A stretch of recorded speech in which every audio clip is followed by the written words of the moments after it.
My name is Enri Tielmann. I do product development at EQ3 for now about 10 years.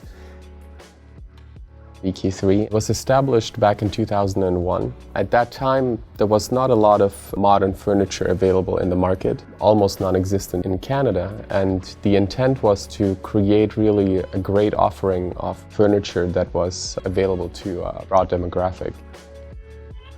We believe that if we can achieve to create an inherently non-disposable product, not in quality nor design, we can contribute to reducing the waste overall. Because if you are able to create a product that will last for 50 years, that stands potentially for 10 products that are not consumed. So when you're combining great quality products and an affordable price point, you have the biggest potential impact on society.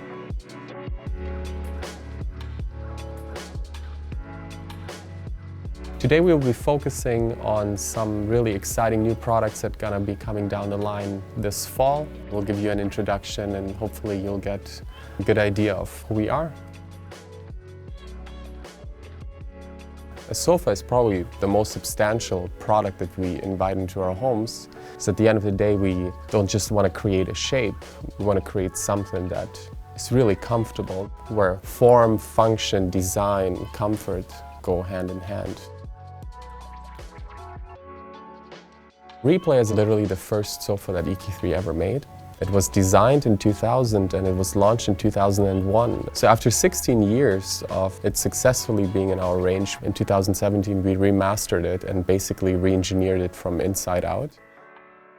Replay has a very iconic shape to it and it kind of has become an EQ3 icon. So we didn't want to really change too much on the shape but rather refine it.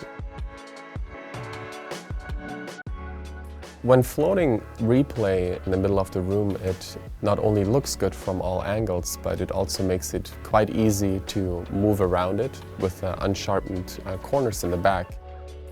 The arm is perfectly symmetrical. Literally every piece in the collection can be part of a sectional.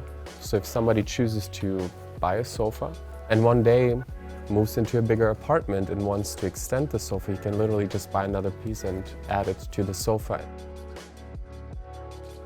As you gradually move into the collection, you see that the inside is organically shaped with a beautiful crown that reflects lighting overall quite nicely and creates texture on the inside. But then the inside of the frame construction actually challenges a conventional way of making a sofa because it's not a rigid frame. If you would lean against the back, you can actually see that the back ever so slightly moves out on the end. And that little bit of suspension really adds to the sophisticated seating that Replay comes with. Replay is a perfect example of EQ3's product philosophy. A really high-end quality, but at a price that is really attainable.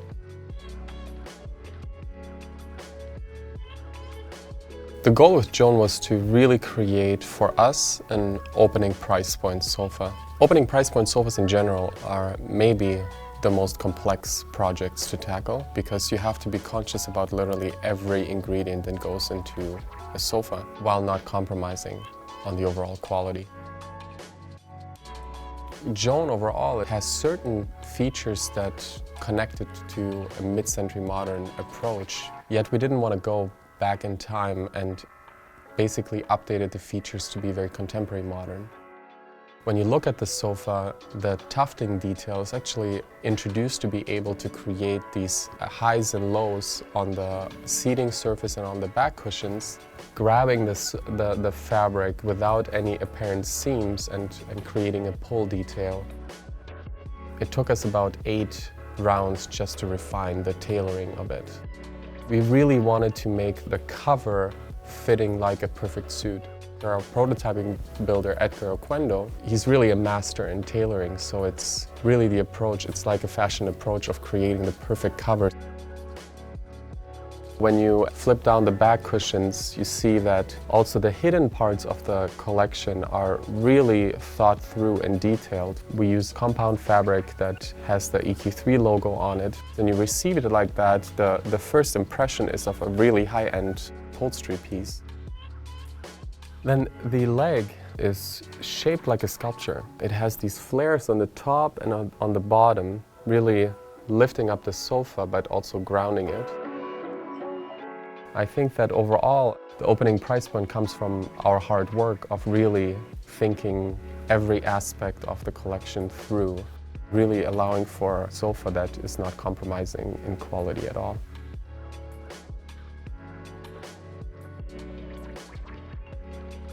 So Oma means grandmother in German. My grandmother needed a remake of her living room, and she was the first person to receive the Oma sofa. So we named the sofa after my grandmother, so to say. The Oma bed is an extension of the Oma upholstery collection. The design itself, it's not about making a loud statement with lots of decorative details, but really it's a very simple gesture of a slanted arm that is symmetrical and consistent across the back. From the simple shape, we create these crowning effects on all of the surfaces that softens all of the edges. A lot of times the bedroom is the smallest room. Square footage is really key to maintain. There is this notion that, oh, a small-scale bed is a cheap bed, so we wanted to challenge that. So the mattress actually is really flush with the frame construction itself, therefore your footprint is basically your mattress size. And then the headboard is fairly shallow, yet the construction of the headboard is very generously padded with foam, so it is literally built like a very comfortable sofa. The leg itself is quite sophisticated. It is a die-cast aluminum leg that is connected with an aluminum extrusion, and that gives the overall collection quite a bit of lightness, but also adds an architectural feature to it, so really framing the bed from the bottom up. So basically your foot rail, your side rails and your headboard is seamlessly connected with the cover.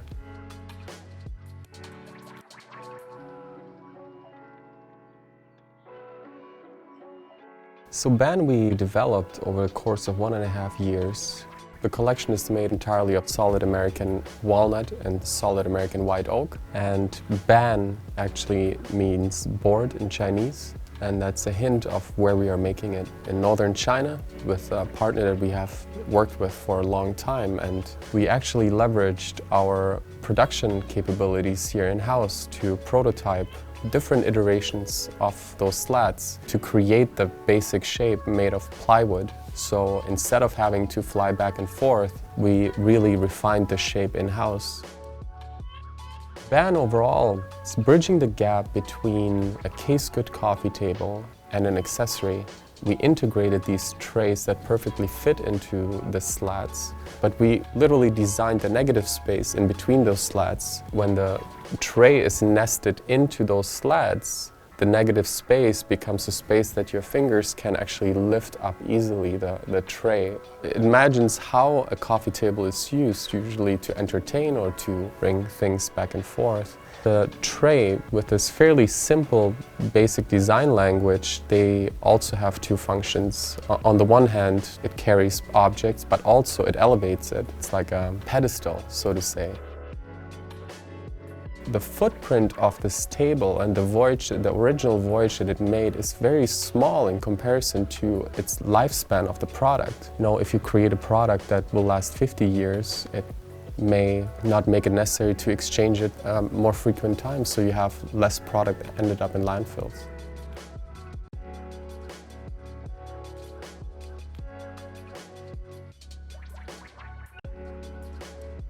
Vesper. So Glassware overall, as a company, you can't do everything. You can't design everything and produce everything. It's simply not feasible. Glassware has an array of options that we call off-shelf, that you can just purchase a design and label it as a product. We saw this opportunity to design our own collection. And the question is, does the world need another glassware? We thought on what is available at this price. It was really the opportunity to control every aspect of the development. This manufacturer is able to create very thin glass. It's kind of like a semi-crystal, so you can reduce the weight of the glass to a minimum, making it super elegant. We were thinking of what is the perfect tumbler size, what's the perfect highball size. And then we don't offer a flute, but we offer a coupe, because who wants to drink champagne out of a flute when you have a coupe? And then we added a few details to kind of like highlighting that this is an intentionally designed object. So you see the EQ3 logo very gently etched into the bottom of the glass, so as you interact with it, you can see those little details. Overall, I think it has become our first, probably not the last, collection of glassware that we're able to share with the world. What I find always very endearing is when a customer really starts interacting with a product, that's when these little features that are hidden become evident. I think when we achieve to create these little moments that we don't see because they happen in the privacy of somebody's home, I think those are beautiful aha moments that just actually elevate the appreciation that somebody has for that piece.